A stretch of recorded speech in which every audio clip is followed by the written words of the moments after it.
Hello student, good morning. My self doctor MS Khan.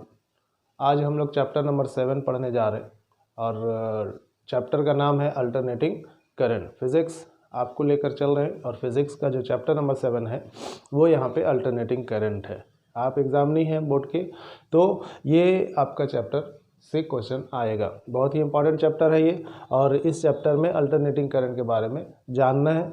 हम और आप जो घर में है, सोर्स ऑफ जो इलेक्ट्रिसिटी है ज़्यादातर वो यूज़ हो रहा है इसी अल्टरनेटिंग करंट के रूप में। अल्टरनेटिंग करंट यहाँ पर कहा जा रहा है कि टाइम के साथ पीरियोडिकली जो है मैग्नीट्यूड और डायरेक्शन अगर चेंज करता है तो वो करंट अल्टरनेटिंग करंट कहलाता है। यहाँ पे अल्टरनेटिंग करंट के अलावा जो दिख रहा है अल्टरनेटिंग वोल्टेज, क्योंकि बिना वोल्टेज के अल्टरनेटिंग करंट नहीं होगा, तो वोल्टेज यानी EMF की बात करें अगर, तो वो भी अपने मैग्नीट्यूड और डायरेक्शन को पीरियोडिकली जो है वो चेंज करता है।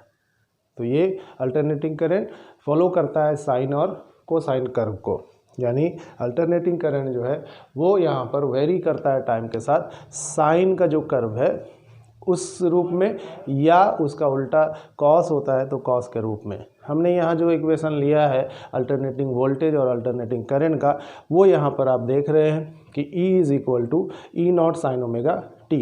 ये अल्टरनेटिंग वोल्टेज है, इसे हम इंस्टेंटेनियस अल्टरनेटिंग EMF भी कह रहे हैं। और ये इंस्टेंटेनियस अल्टरनेटिंग करंट में देख रहे हैं क्या कि किसी गिवन टाइम में जो EMF होगा, अल्टरनेटिंग EMF होगा, वो यहाँ पर साइन के रूप में चेंज कर रहा है। और आप उसके फिगर को, उसके ग्राफ को जो देख रहे हैं यहाँ पे, जो उसका कर्व है साइन के रूप में, यहाँ पर साइन ओमेगा t है। तो यहाँ से स्टार्ट कर रहे हैं स्टूडेंट। यहाँ जो इक्वेशन है E0 साइन ओमेगा t, इस इक्वेशन को अगर हम इस कर्व के जरिए देखें तो पता चलता है कि टाइम के साथ जो है ये अल्टरनेटिंग EMF चेंज कर रहा है और ये मैक्सिमम वैल्यू तक जाता है और फिर वापस ज़ीरो पे आता है। तो हर एक फिक्स टाइम में अपने मैग्नीट्यूड और डायरेक्शन को अगर चेंज कर रहा है EMF तो उसे अल्टरनेटिंग EMF कह रहे हैं। और उसमें जो करंट सर्किट में फ्लो कर रहा है, अगर अल्टरनेटिंग EMF सप्लाई कर रहे हैं, अल्टरनेटिंग EMF जो है हम सर्किट में प्रोवाइड कर रहे हैं, तो उससे मिलने वाला जो अल्टरनेटिंग करंट है वो भी यहाँ पर वेरी कर रहा है साइन के रूप में। यानी यहाँ पर अल्टरनेटिंग करंट भी जो है वो साइन और कोसाइन कर्व के ऊपर ही डिपेंड करता है। तो यहाँ पर आप देखेंगे कि ये अल्टरनेटिंग वोल्टेज है, इंस्टेंटेनियस अल्टरनेटिंग वोल्टेज कह रहे हैं इसको।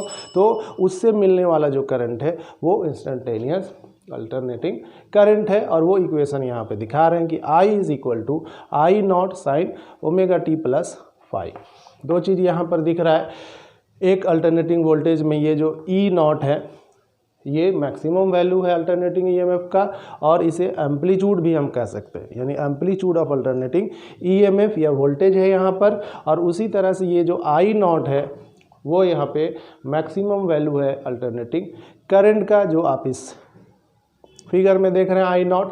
तो ये मैक्सिमम वैल्यू है और इसे हम एम्पलीट्यूड ऑफ अल्टरनेटिंग करंट भी कहेंगे। दूसरी बात, यहाँ ओमेगा t है, जो साइन के बाद आ रहा है वो एंगल है जिसे हम फेज एंगल कहते हैं। और यहाँ जो करंट में देख रहे हैं इक्वेशन वो है साइन, यानी I0 sine omega t plus phi. अगर हम ओमेगा t प्लस फाई की बात करें तो ये फेज कहलाता है। और जो डिफरेंस दिख रहा है स्टूडेंट फाई का इस अल्टरनेटिंग EMF और अल्टरनेटिंग करंट का, वो फेज डिफरेंस कहलाता है। और इनिशियल फेज भी यहाँ पर ये हम सब कह सकते हैं। तो यहाँ पर इनिशियल फेज जो फाई है वो इपॉक के रूप में भी कहा जाता है। तो देख क्या रहे हैं कि यहाँ से ये आपका t इज़ इक्वल टू अगर ज़ीरो है तो स्टार्ट हो रहा है ये E ज़ीरो से, यानी इसका जो वैल्यू है E0 यहाँ पर ज़ीरो है, और फिर टाइम जो हम लोग लेंगे वो धीरे धीरे इंक्रीज़ कर रहा है। ये टाइम का इक्वेशन इधर जाएगा और ये भी इसमें दिखा सकते हैं t है। तो t के साथ अल्टरनेटिंग EMF बदल रहा है और इस रूप में ये बदल रहा है, जिसे हम लोग साइन या कोसाइन कर्व को कह रहे हैं। तो यहाँ पर जो फिगर है वो साइन का है और हम अल्टरनेटिंग EMF और अल्टरनेटिंग वोल्टेज को साइन के रूप में, यानी साइन के रूप में जो चेंज कर रहा है उस रूप में दिखाना चाह रहे हैं। तो यहाँ पर जो है alternating EMF E not which is the maximum value, and अगर हम ये सप्लाई करते हैं सर्किट में वोल्टेज तो अल्टरनेटिंग करंट मिलेगा। इंस्टेंटेनियस अल्टरनेटिंग करंट कह रहे हैं इसलिए क्योंकि गिवन टाइम में यानी किसी भी टाइम में अगर लेंगे तो अल्टरनेटिंग करंट वो वेरी कर रहा है, और इस वोल्टेज और इस करंट की बात करेंगे तो दोनों के बीच का जो डिफरेंस दिख रहा है वो फेज डिफरेंस कहला रहा है, और इसी फेज डिफरेंस से पता चलता है कि यहाँ पर वोल्टेज और करंट जो अल्टरनेटिंग करंट के रूप में है वो किस तरह से डिफरेंस है। तो phase difference which represent the alternating EMF and alternating current, यानी दोनों के बीच के रिलेशन को यहाँ पे बताता है। आप देख रहे हैं कि ये स्टार्ट हो रहा है 0 से, यानी टाइम अगर 0 है तो वोल्टेज भी यहाँ पर 0 है, लेकिन यहाँ अगर टाइम 0 कर रहे हैं तो ये वोल्टेज अल्टरनेटिंग करंट जो है वो 0 से स्टार्ट नहीं हो रहा है, वो स्टार्ट हो रहा है 5 से। तो यहाँ जो 5 है वो इस अल्टरनेटिंग वोल्टेज और इस अल्टरनेटिंग करंट के बीच का फेज डिफरेंस है, और वो रिप्रेजेंट कर रहा है यहाँ पर कि अल्टरनेटिंग जो वोल्टेज है और अल्टरनेटिंग करंट है उसके बीच में क्या डिफरेंस है। तो यहाँ पे एक चीज़ ध्यान रखना है कि ओम्स लॉ में आपने पढ़ा है कि V प्रोपोर्शनल टू I, यानी potential difference across a given circuit is directly proportional to the flow of electric current. यहाँ पर आप देखेंगे कि V जो यानी अल्टरनेटिंग EMF या अल्टरनेटिंग वोल्टेज जो है वो करंट के प्रोपोर्शनल नहीं है, यानी यहाँ पर जिस तरह से वोल्टेज देंगे उस तरह से करंट जो है नहीं चेंज करेगा, वो यहाँ पर एक दूसरे के बीच में डिफरेंस है, यानी वोल्टेज और अल्टरनेटिंग करंट के बीच में एक डिफरेंस है, और वो डिफरेंस यहाँ पर फेज कहला रहा है। फेज डिफरेंस या इनिशियल फेज हम कहेंगे वो फाई के रूप में, जिसे ईपॉक भी कहते हैं। तो आप याद रखेंगे कि अल्टरनेटिंग वोल्टेज का रिलेशन अल्टरनेटिंग करंट के साथ प्रोपोर्शनल के रूप में नहीं है। ओम्स लॉ में भी प्रोपोर्शनल टू I है, वो DC करंट के लिए वहाँ पर है, या रेजिस्टेंस वाला जो सर्किट होगा उसके लिए लागू होता है। यहाँ पर डिफरेंट AC में सर्किट लगा होता है, डिफरेंट एलिमेंट्स लगा होता है, तो वहाँ पर जो AC में वोल्टेज और करंट की बात करेंगे वो डिफरेंस होगा, और वो एक दूसरे का जो डिफरेंस है वो रिप्रेजेंट हमने कहा कि फेज एंगल से पता चलता है। तो इस फिगर में आपको दिख रहा है जो साइन के रूप में है, इसमें ये करंट यहाँ से स्टार्ट हो रहा है, यानी t = 0 है, तो यहाँ पे करंट 0 नहीं है, लेकिन अगर t का वैल्यू 0 ले रहे हैं तो वोल्टेज जो है वो 0 दिख रहा है। यानी यहाँ पर फिर कहेंगे कि एक दूसरे में जो रिलेशन है V और I का, EMF और I का, वो यहाँ पर आपको सर्किट में अलग अलग रूप में दिखेगा। अल्टरनेटिंग करंट जो प्रोड्यूस होगा वो EMF अल्टरनेटिंग वोल्टेज की वजह से ही होगा, लेकिन वो प्रोपोर्शनल AC करंट के लिए नहीं होता है। बार बार हम आपको बता रहे हैं और इसे आप ध्यान में रखिएगा। अब जो इक्वेशन लिखा है E = E0 sin omega t, हम इसे और दूसरे रूप में लिख सकते हैं E = E0 sin ओमेगा, यहाँ पर एंगुलर फ्रीक्वेंसी है, तो हम इस एंगुलर फ्रीक्वेंसी को फ्रीक्वेंसी के रूप में अगर लिखना चाहेंगे तो साइन ओमेगा की जगह पे 2πn और इंटू t, ये n जो है फ्रीक्वेंसी कहलाता है, और ओमेगा जो है ये एंगुलर फ्रीक्वेंसी है। फ्रीक्वेंसी का मतलब हुआ कि नंबर ऑफ जो साइकिल है AC का पर यूनिट टाइम वो रिप्रेजेंट करता है n से, तो number of cycle per unit time is frequency of AC, जो कि यहाँ पर n के रूप में दिखाया जा रहा है, तो E0 sin 2πnt। उसी तरह से यहाँ पर I0 अल्टरनेटिंग करंट वाले में भी आप दिखा सकते हैं, साइन ओमेगा को आप 2πnt और प्लस फाई। देखने को क्या मिल रहा है कि फ्रीक्वेंसी वोल्टेज का जो होगा वही फ्रीक्वेंसी अल्टरनेटिंग करंट का भी होगा, और इसमें जो डिफरेंस सिर्फ है वो है यहाँ पर पाई के रूप में। तो इस तरह से क्वेश्चन जो है इक्वेशन के रूप में देता है। किस तरह का क्वेश्चन होगा उसको हम लोग यहाँ पर देखते हैं।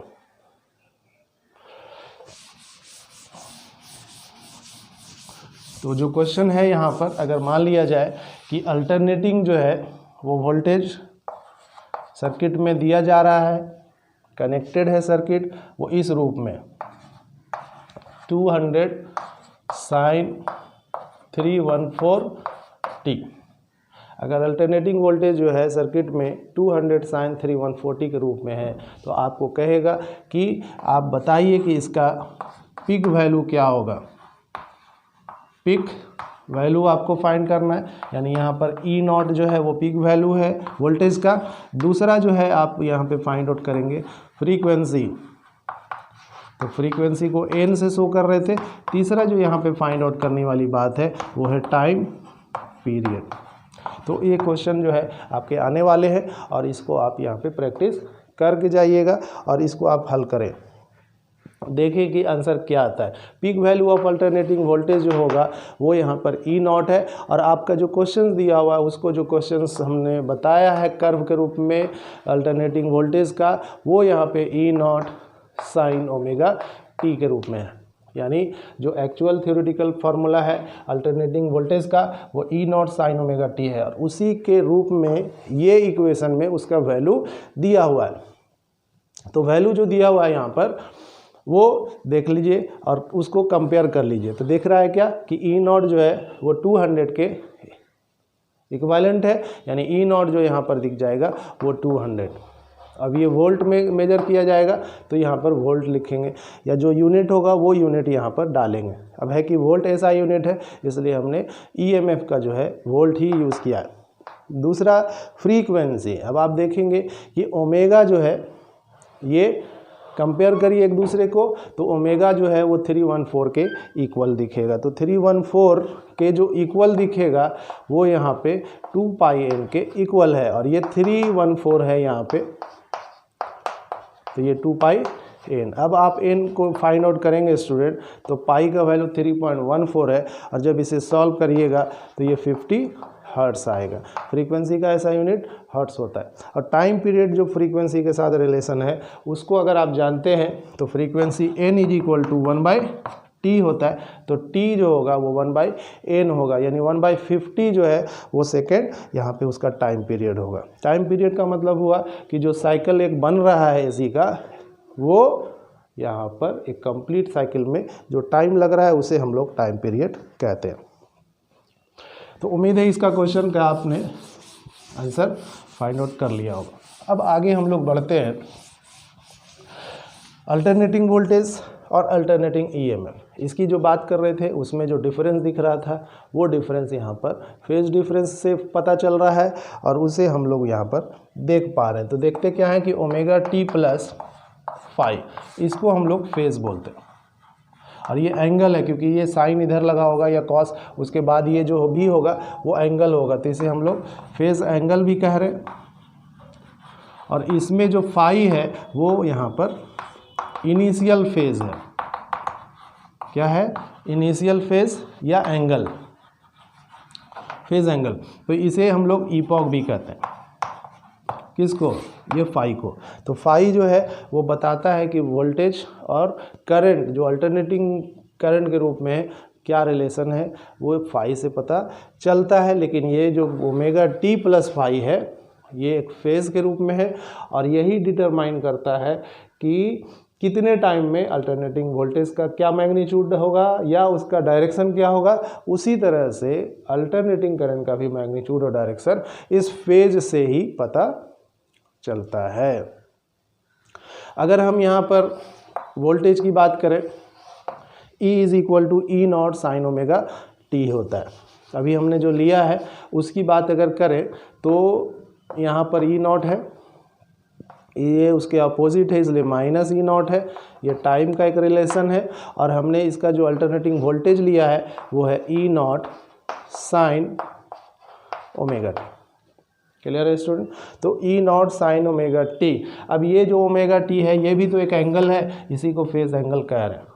ठीक है, तो टी का वैल्यू अगर आप 0 लेते हैं तो ई का वैल्यू भी 0 होगा। और अगर टी का वैल्यू जो है आप t/2 या t/4 कर दें, ठीक है, टी जो है कैपिटल में है वो टाइम पीरियड है, और स्मॉल टी जो है वो पूरे का टाइम काउंट कर रहे हैं। तो जो भी टाइम आप लेंगे वो इंस्टेंटेनियस वैल्यू यूज़ हो रहा है, और वो इंस्टेंटेनियस जो अल्टरनेटिंग वोल्टेज होगा वो इस रूप में फाइंड आउट होगा, यानी किसी गिवन टाइम में जो वोल्टेज फाइंड आउट कर रहे हैं वो इस तरह से देखते हैं। तो t का वैल्यू 0 है तो देखिए यहाँ से स्टार्ट हो रहा है, वोल्टेज 0 है। लेकिन अगर t का वैल्यू t/4 है, टाइम पीरियड t/4 है, तो यहाँ पर आपका t/4 है। ऐसे देखने से मिल रहा है कि ये मैक्सिमम देगा।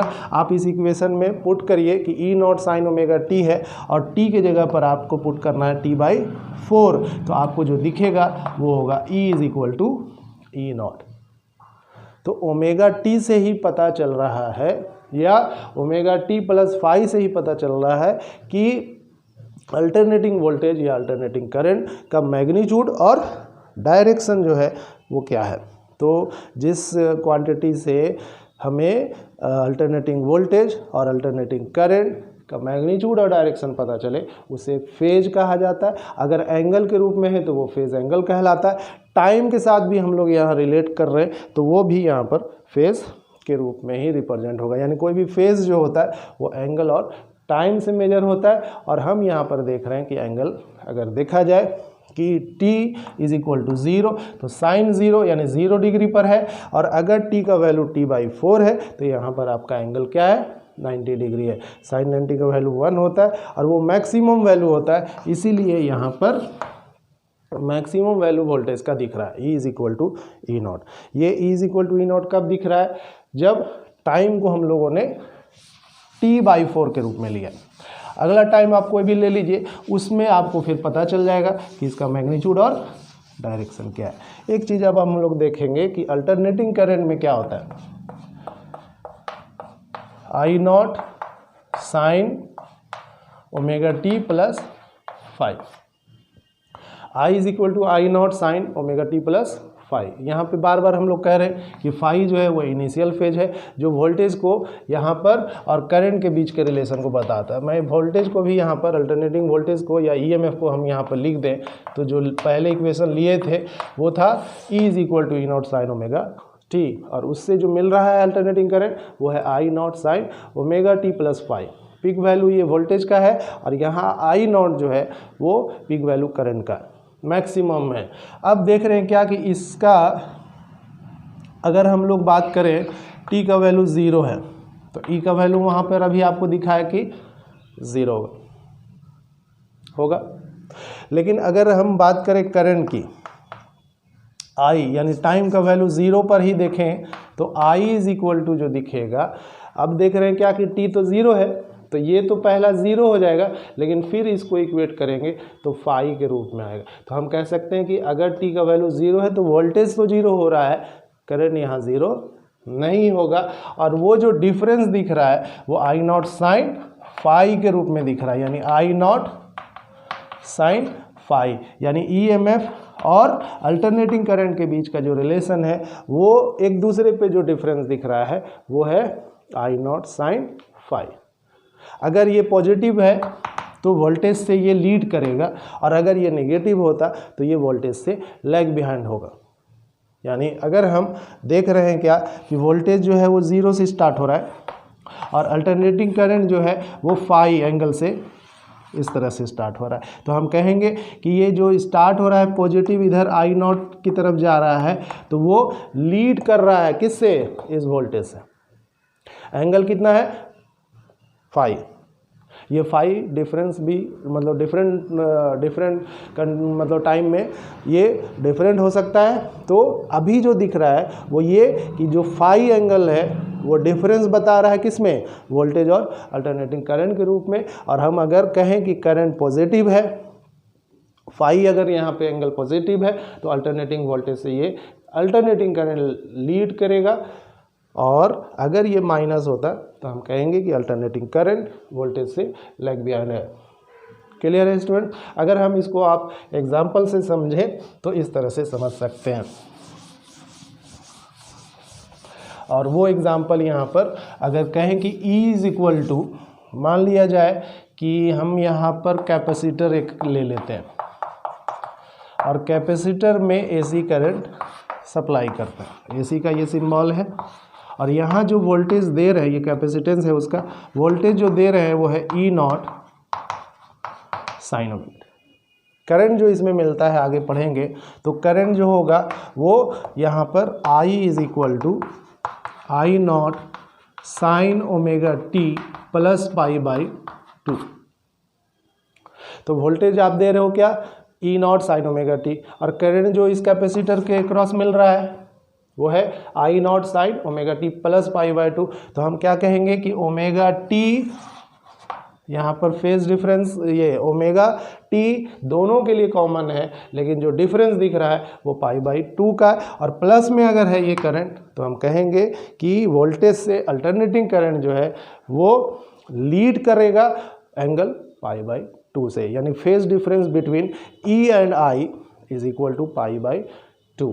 लेकिन अगर कैपेसिटर को अगर यहाँ पर यूज़ नहीं करें, एक इंडक्टर यूज़ करते हैं,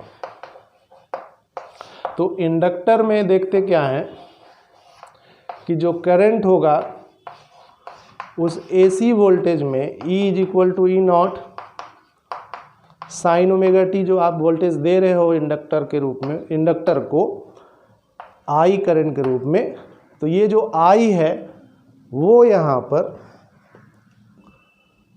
जो इक्वेशन अभी जो आ रहा था कैपेसिटर में वो I naught sine omega t plus pi by 2 है, यहाँ इंडक्टर के केस में ये माइनस पाई बाई 2 होगा। तो हम कह सकते हैं कि जो वोल्टेज है E naught sine omega T inductor में जो कनेक्टेड है, यानी इंडक्टर को जो हम लोग कनेक्ट किया है alternating voltage E is equal to E not sine omega t के रूप में, तो करंट जो उससे सप्लाई हो रहा है उस इंडक्टर में वो है I naught sine omega T minus pi by 2। क्या आप समझ में आया कि minus pi by 2 which represent the alternating current across the inductor is lag behind the voltage by the phase angle pi by 2। यानी कि हम वोल्टेज कह सकते हैं कि वोल्टेज जो है वो और लीड कर रहा है by the phase angle pi by 2 से, और अगर हम इसको करंट के रूप में अगर देखें तो करंट लैग बिहाइंड है पाई बाई 2 से उस वोल्टेज का जो आपने इंडक्टर के क्रॉस सप्लाई किया है। तो इस तरह से फेज डिफरेंस जो है वो यहाँ पर बता रहा है कि अल्टरनेटिंग करंट और अल्टरनेटिंग वोल्टेज जो सर्किट में दे रहे हैं आप, वो उन दोनों के बीच का रिलेशन क्या है। यहाँ पर ये बार बार कह रहे हैं कि जो ओम्स लॉ है वो भी प्रोपोर्शनल टू आई है, वो डीसी करंट के लिए है। यहाँ जो एसी करंट है वो आप देखेंगे कि भी प्रोपोर्शनल टू आई नहीं है। इंडक्टर के लिए, कैपेसिटर के लिए आप देख रहे हैं तो यहाँ पे दोनों में डिफरेंस दिख रहा है पाई बाई 2 का। सिर्फ और सिर्फ ये वैलिड है रेजिस्टेंस के लिए, यानी एक एसी सर्किट में रेजिस्टर लगा हुआ है तो वहाँ पर जो है अल्टरनेटिंग वोल्टेज और करंट एक दूसरे के प्रोपोर्शनल हो सकता है और होता है, लेकिन इंडक्टर और कैपेसिटर में ये डिफरेंस होता है। एसी बहुत ही पावरफुल होता है डीसी से।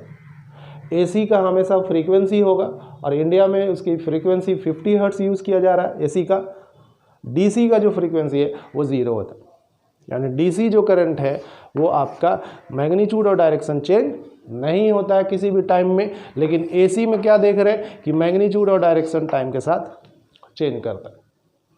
इसका जो पीक वैल्यू है, इसको हम लोग अगर आई नॉट कहें, और इसका जो पीक वैल्यू है वो आई नॉट डैश कह रहे हैं, ये करंट का है।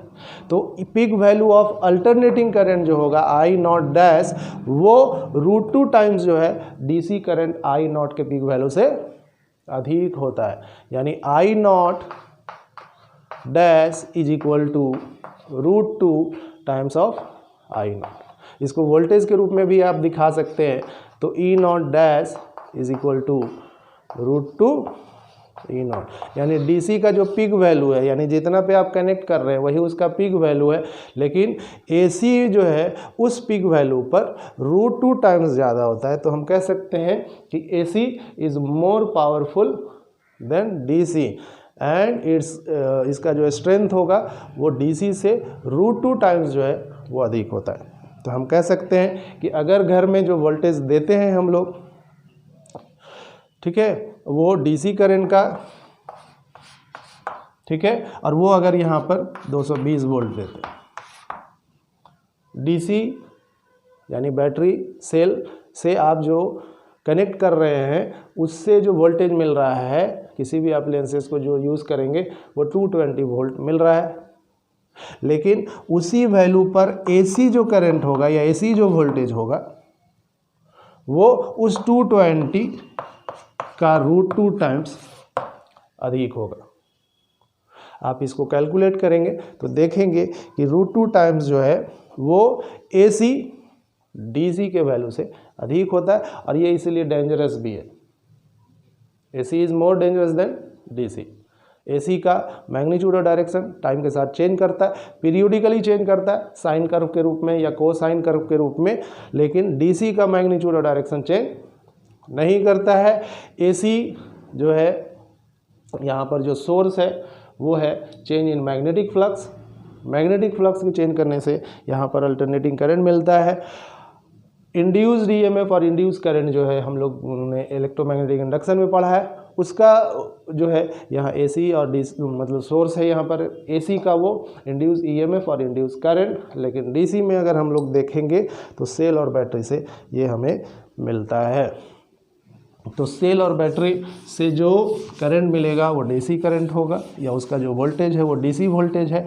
हम ये कह सकते हैं आज की डेट में कि DC वोल्टेज या DC करंट को AC में बदल सकते हैं, या AC वोल्टेज या उसके करंट को DC में बदल सकते हैं, और इसीलिए आज की डेट में आसान हो गया है और बहुत सारे सर्किट्स को हम लोग ईजिली जो है ऑपरेट करते हैं, क्योंकि एम्पलीफायर आ गया जो DC को AC में बदल देता है, रेक्टिफायर आ गया जो AC को DC में बदल देता है। तो जहाँ पे पावर कम चाहिए DC से ही काम चलेगा तो DC का इस्तेमाल करते हैं, लेकिन करंट आपके पास AC है तो फिर वहाँ पर रेक्टिफायर का यूज़ करना होगा, और वो रेक्टिफायर उस AC करंट को किस में बदल देता है?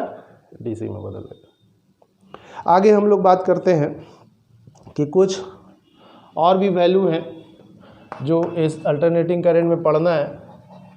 वो है मीन वैल्यू ऑफ अल्टरनेटिंग, आप EMF कह सकते हैं या करंट, ठीक है। मीन वैल्यू का मतलब ये हुआ कि जब आप अल्टरनेटिंग EMF की बात कर रहे हैं और जो इक्वेशन हमने लिखा है वही यहाँ पे लिख रहे हैं E0 sin ओमेगा t, ठीक। और इससे जो करंट मिल रहा है सपोज करो कि वो उसी रूप में मिल रहा है, और उसको हम लोग ऐसे लिख सकते हैं I0 sin ओमेगा t। इसका मतलब दोनों के बीच का जो फेज डिफरेंस है वो 0 है, और जब 0 होगा तो इसे हम सेम फेज में कहेंगे, यानी वोल्टेज और करंट दोनों एक दूसरे के क्या है? सेम फेज में है, ठीक है स्टूडेंट। तो यहाँ पर EMF जो अल्टरनेटिंग EMF है और करंट जो अल्टरनेटिंग करंट है वो हर एक साइकिल पर 0 हो जाता है, यानी average value of alternating EMF and alternating current in a full cycle will be 0। यानी यहाँ पर ये T/2 है और यहाँ पर T है, तो T टाइम पीरियड में हमेशा एवरेज वैल्यू जो होगा, पावर कह लीजिए, एवरेज पावर जो होगा AC सर्किट का वो 0 हो जाता है। तो जो मीन वैल्यू होगा अल्टरनेटिंग वोल्टेज या अल्टरनेटिंग करंट का वो एक साइकिल में 0 होता है, तो हम लोग उसके हाफ साइकिल को यूज़ करके उसके वैल्यू को फाइंड आउट करेंगे। तो मीन वैल्यू जो है किसका? अल्टरनेटिंग वोल्टेज या अल्टरनेटिंग करंट का हम लोग अगर फाइंड आउट करें तो वो यहाँ पर आपको इक्वेशन दिखेगा जो उसका एवरेज वैल्यू या मीन वैल्यू जो है वो बताता है। तो क्या बताएगा वो यहाँ पर देख लीजिए। अल्टरनेटिंग जो EMF है इसको अगर हम लोग यहाँ पर E लिख रहे हैं और इसका मीन वैल्यू को EM कह रहे हैं, क्लियर है स्टूडेंट। तो ये जो वैल्यू देगा किससे? पीक वैल्यू से, वो यहाँ पर है 0.637 I0 E0। उसी तरह से यहाँ जो करंट है इसका मीन वैल्यू अगर फाइंड आउट करें तो IM is equal to 0.637 I0, यानी मीन वैल्यू जो होगा वो इस peak value of alternating voltage के 0.637 टाइम्स होगा, और ये 0.63 टाइम्स ऑफ पीक वैल्यू जो होगा वो ईएमएफ के इक्वल है, यानी हम कह सकते हैं कि 63.7% जो है ऑफ आई नॉट जो है ई नॉट जो है वो इक्वल है ईएम के। पूछ सकता है। और उसी तरह से यहाँ जो करंट की बात करेंगे तो वो करंट में भी आप I M is equal to कह सकते हैं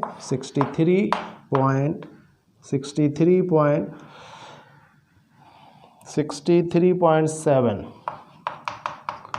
आई नॉट परसेंट यहाँ पर लगा दें, यानी कि पीक वैल्यू तो मैक्सिमम है, चाहे वो ईएमएफ का हो चाहे अल्टरनेटिंग करंट का हो, वो मैक्सिमम वैल्यू है। और मैक्सिमम वैल्यू का जो मीन वैल्यू है वो 63.7% के इक्वल।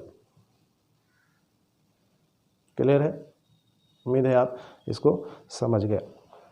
आगे अगर हम लोग यहाँ पर बात करें वो है यहाँ पर आरएमएस वैल्यू।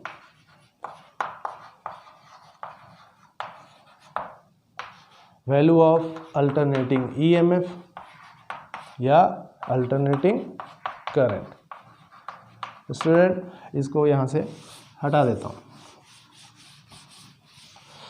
तो अल्टरनेटिंग करंट का या अल्टरनेटिंग वोल्टेज का आरएमएस वैल्यू या आरएमएस जो वैल्यू ऑफ अल्टरनेटिंग वोल्टेज और अल्टरनेटिंग करंट फाइंड आउट करते हैं, क्यों किया जाता है? क्योंकि हर एक साइकिल में मीन वैल्यू जो है वो ज़ीरो हो जाता है, लेकिन प्रैक्टिकली करंट जो होगा वो सर्किट में फ्लो करता रहता है। तो उस करंट को यहाँ पर जो फाइंड करेंगे वही आरएमएस वैल्यू कहलाता है। और ये डिपेंड करता है हीटिंग इफेक्ट पे, यानी यहाँ पर जो आरएमएस वैल्यू निकलेगा वो जब करंट सप्लाई करते हैं सर्किट में तो उससे जो हीट जनरेट होता है उस हीट के रूप में जो इक्वेशन है उसको यूज़ करके हम इसके आरएमएस वैल्यू को फाइंड आउट करते हैं। तो इसीलिए कह रहे हैं कि ये जो आरएमएस वैल्यू होगा किसका, वोल्टेज या अल्टरनेटिंग करंट का, वो डिपेंड करेगा हीटिंग इफेक्ट, और इससे जो है हम उसके आरएमएस वैल्यू को फाइंड आउट करते हैं। आप सर्किट में देखते होंगे कि लिखा होता है, अगर बल्ब आपको लेनी है 20 वाट का तो ये 20 वाट है, या इस पर जो वोल्टेज लिखा होता है 220 से 250 वोल्ट, करंट लिखा होता है 0.5 एम्पियर, ऐसा कुछ बल्ब के ऊपर, फैन के ऊपर या और भी एप्लायंसेस जो इलेक्ट्रिकल इलेक्ट्रॉनिक्स है उसके ऊपर इंडिकेट किया रहता है। तो ये जो इंडिकेट किया रहता है स्टूडेंट्स, इसी को हम लोग आरएमएस वैल्यू कहते हैं। अगर यहाँ पर ये वाट के रूप में तो ये आरएमएस वैल्यू ऑफ पावर है एसी सर्किट का, 220 से 250 वोल्ट जो है ये रिप्रेजेंट कर रहा है वोल्टेज को, जो आरएमएस वोल्टेज है यहाँ पर उस एसी सर्किट का। और करंट अगर 0.5 एम्पियर है वहाँ पर इंडिकेट किया हुआ, तो ये ही वैल्यू जो है आरएमएस वैल्यू कहलाता है। यानी जो सर्किट में करंट सप्लाई कर रहे हैं, जो अल्टरनेटिंग वोल्टेज कनेक्ट कर रहे हैं, उस पर जो दिया हुआ मैग्नीट्यूड है, वैल्यू जो दिया हुआ है, वो वैल्यू एक्चुअल में आरएमएस वैल्यू होता है। मीन वैल्यू जो है वो यहाँ पर इंडिकेट नहीं किया रहता है, क्योंकि हर हाफ साइकिल में मीन वैल्यू क्या होता है, हर फुल साइकिल में, हाफ नहीं फुल साइकिल में मीन वैल्यू 0 होता है। चाहे उसका करंट हो, चाहे उसका वोल्टेज हो, चाहे उसका पावर हो, 0 हो जाता है। लेकिन हम ऐसा नहीं देखते कि करंट जो है वो 0 होगा। तो हीट कभी अगर करंट देंगे तो हीट जनरेट होगा, वो हर एक साइकिल पर 0 हीट जो है नहीं अचानक हो जाएगा। तो उसी का जो फ्लो है हीट का सर्किट में, उससे हम उस करंट के मैग्नीट्यूड, उसके वोल्टेज को फाइंड आउट करते हैं, जिसे हम आरएमएस वैल्यू कहते हैं। तो आरएमएस वैल्यू अगर हम वोल्टेज का देखें, ठीक है, आरएमएस लिख देते हैं ई वोल्टेज, ई आरएमएस का मतलब अल्टरनेटिंग वोल्टेज जो है उसका आरएमएस जो है यहाँ पर हम लोग फाइंड आउट कर रहे हैं, तो वो है यहाँ पे I0/√2। और उसका जो करंट का वैल्यू है, इसको अगर आप पुट करिएगा तो शायद 0.707 I0 के रूप में आएगा। और अगर आई आरएमएस फाइंड आउट करेंगे तो देखेंगे स्टूडेंट यहाँ पे वो होगा, यहाँ पे वोल्टेज लिखना होगा, यहाँ पर आपको I0/√2 आदत है यहाँ पे लिखने का, तो ये वोल्टेज को रिप्रेजेंट करिए। और यहाँ करंट है तो वो करंट, यानी ये अल्टरनेटिंग वोल्टेज ऑफ जो है उसका RMS वैल्यू निकाल रहे हैं, तो E nought by root 2 0.707 E nought, और यहाँ जो IRMS है equal to I nought by root 2 जो 0.707 आई नॉट के इक्वल है। दोनों में क्या दिख रहा है, तो आप देखेंगे ERMS वो है यहाँ पे 70.7% ऑफ ई नॉट, और यहाँ जो IRMS है वो भी 70.7% ऑफ आई नॉट है।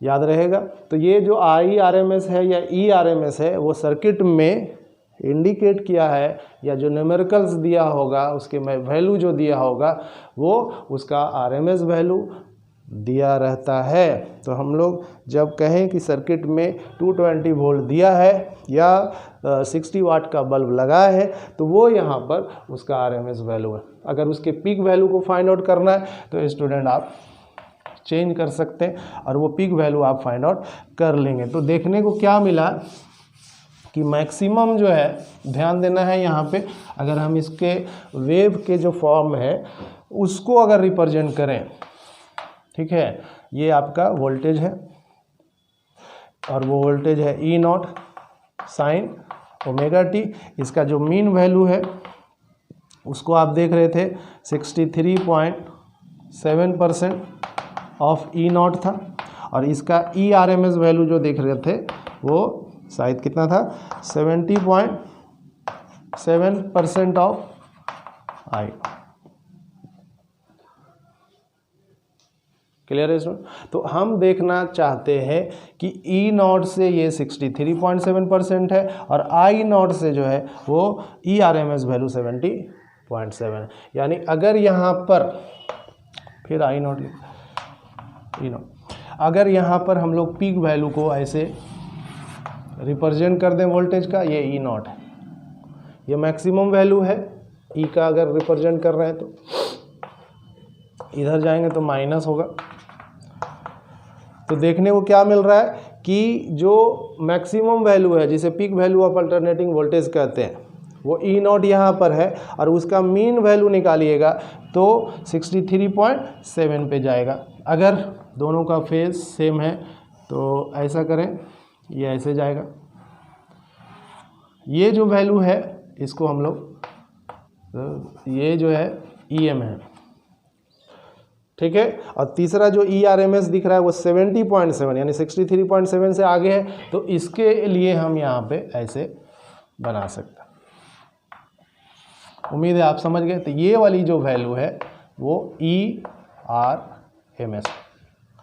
सिमिलरली उसका अल्टरनेटिंग करंट को भी अगर आप देखेंगे तो वो इसी रूप में आपको दिख जाएगा। इसका जो मैक्सिमम वैल्यू है वो है आई नॉट, ये 0, ये आई, और इधर नेगेटिव में माइनस आई नॉट। तो देखते क्या है कि इसका जो आपका मीन वैल्यू है वो यहाँ पर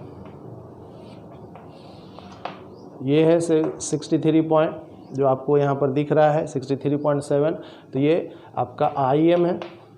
और IRMS को देखिएगा तो इससे थोड़ा आगे है, तो ये जो दिखेगा वो IRMS। उम्मीद है आप इस तरह के रिलेशन जो अल्टरनेटिंग वोल्टेज, अल्टरनेटिंग करंट और यहाँ पर जो मीन वैल्यू है, RMS वैल्यू है, उसको आप समझ गए। क्वेश्चन जो है यहाँ पर पूछ सकता है इक्वेशन के रूप में, और वो ये जो डाटा है परसेंट वाला उसको भी आप यहाँ पे याद रखिएगा। एक चीज़ और क्वेश्चंस को लेकर चलें जो इससे पूछ सकता है, और हम यहाँ पर दे रहे हैं कि if I is equal to alternating current है, जो इंस्टेंटेनियस अल्टरनेटिंग करंट कह सकते हैं, और यहाँ पर जो है कह दीजिए 10 sine 6 to 80, 10 sine 6 to 80। Student find करना है क्या, आप समझ रहे होंगे कि इसका आई नॉट मतलब पीक वैल्यू निकालना है। इसकी जो फ्रीक्वेंसी या ओमेगा फाइंड आउट कर लीजिए, उसकी फ्रीक्वेंसी फाइंड आउट कर लीजिए, इसका mean value IM find out कर लीजिए, और इसका IRMS फाइंड आउट कर लीजिए। उम्मीद है इसमें से कोई ना कोई क्वेश्चंस पूछ देगा, क्योंकि आपके एमसीक्यू क्वेश्चंस पूछे जाएंगे। तो हल जो होगा वो इस रूप में, इसके इक्वेशन जो ओरिजिनल बताए थे वो पहले यूज़ करना होगा, और वो है I0 sin omega T. Initial phase 0 है इसलिए यहाँ पर इंडिकेट नहीं किया गया है। अगर रहता तो प्लस माइनस फाई की जगह पे 30 डिग्री 60 डिग्री कुछ भी ऐसा रिप्रेजेंट होता, लेकिन यहाँ पर फाई 0 है। तो I = I0 sin omega T, इसको आप इस तरह से एक दूसरे से रिलेट करिए। तो I0 जो है वो आपको दिख गया यहाँ पर 10, अगर यूनिट SI में है तो एम्पेयर हो जाएगा। ओमेगा, ये देखिए ये यहाँ पर ओमेगा है, तो ओमेगा = 6 to 8। अब इसकी यूनिट की बात करेंगे तो रेडियन पर सेकेंड होगा। यहाँ जो फ्रीक्वेंसी है उसको फाइंड आउट करेंगे आप, तो 100 हर्ट्स आएगा। और कैसे आ रहा है, क्योंकि ओमेगा = यहाँ पर 6 to 8 है, तो ओमेगा = 2 पाई n देखने को मिलता है, और n जो है इसको फाइंड आउट करेंगे तो ये आपका 6 to 8, और बाई 2 पाई का वैल्यू भी 6 to 8 होता है, लेकिन पॉइंट में है ये दोनों कट गया, लेकिन पॉइंट जो है यहाँ पर है इसलिए ये 100 आ रहा है। तो दिख गया कि फ्रीक्वेंसी 100 हर्ट्स होगा। IM का वैल्यू जो है वो यहाँ पे फाइंड आउट करना है, और IRMS को फाइंड आउट करना है। तो आप बना लीजिएगा ऐसे, हम यहाँ पर आपको बताता हुआ चलूँ कि IM जो है अभी पढ़े कि IM = 63.7 ऑफ I0 होता है। तो 63.7 क्या है, I0 का वैल्यू जो है वो 10 है, तो 10 से मल्टीप्लाई कर दीजिएगा तो ये पॉइंट ख़त्म हो जाएगा। तो 637 ये मीन वैल्यू हो गया। अगर एम्पियर लिख रहे हैं SI यूनिट में अगर है। IRMS की बात कर रहे थे, तो IRMS देखेंगे स्टूडेंट, इसको यहाँ से हटा दें तो IRMS भी फाइंड आउट हो जाएगा। और वो यहाँ पर जो फाइंड आउट होगा IRMS वो क्या है, I0/√2 है, और इसी को हम लोग 7 क्या लिख रहे थे, 0.707 ऑफ I0। तो यहाँ पर आपको दी जाएगा 7.07, क्योंकि 10 से मल्टीप्लाई करेंगे आप, I0 का वैल्यू 10 दिया हुआ है, तो 7.07 एम्पियर, ये इसका क्या फाइंड आउट होगा,